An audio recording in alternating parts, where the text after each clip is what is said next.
l'ancien gardien de but des Éperviers du Togo, Nibombe Wak, rescapé de l'attaque de Cabinda, se tourne vers le public ghanéen dans un appel à la compassion. En quête d'aide, Wak demande de l'assistance pour rencontrer Sir Sam Jona, président du. Dans une vidéo diffusée la semaine dernière, Nibombe Wak a exprimé sa frustration après 2 tentatives infructueuses de rencontrer Sir Sam Jona au Ghana. Je ne vais pas lui demander de l'argent, mais je suis sûr qu'il trouvera un moyen pour m'aider parce que c'est un homme compatissant. Je prie Dieu pour me faire voir Sir Sam Jona. C'est un homme bon qui aime vraiment le football, a-t-il déclaré. Sir Sam Jona, président d'Ashanti Gold et de Jona Capital, ainsi que chancelier de l'université de Cap Coast, est reconnu pour son cœur généreux. Wak, convaincu de la bienveillance de Jona, espère obtenir son soutien non financier, mais moral et logistique. Nibombe Wak, qui a remporté le titre de champion du Ghana avec Obuasi Goldfield, se trouve actuellement dans une situation critique.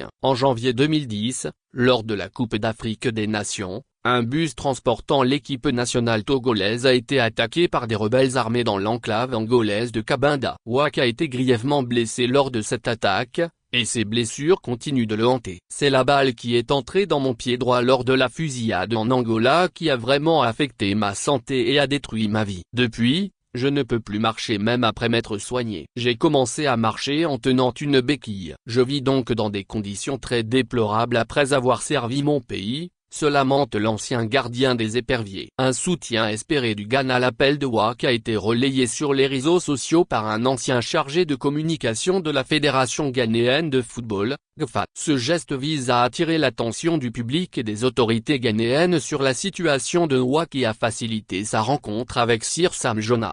Wak a récemment exprimé son sentiment d'abandon par les autorités sportives togolaises, exacerbant ainsi sa détresse. Il a également confié ses difficultés financières, l'ayant poussé à recourir à des tradithérapeutes pour tenter de soigner ses blessures. Malgré tous ses efforts, des fragments de balles restent dans son pied, rendant chaque jour une lutte. Un besoin de reconnaissance et de soutien. La situation de Nibombe Wak est un rappel poignant des sacrifices et des dangers auxquels les athlètes peuvent être confrontés. Son appel à l'aide est un cri de détresse d'un homme qui, après avoir consacré sa vie au sport et à son pays, se retrouve aujourd'hui en difficulté.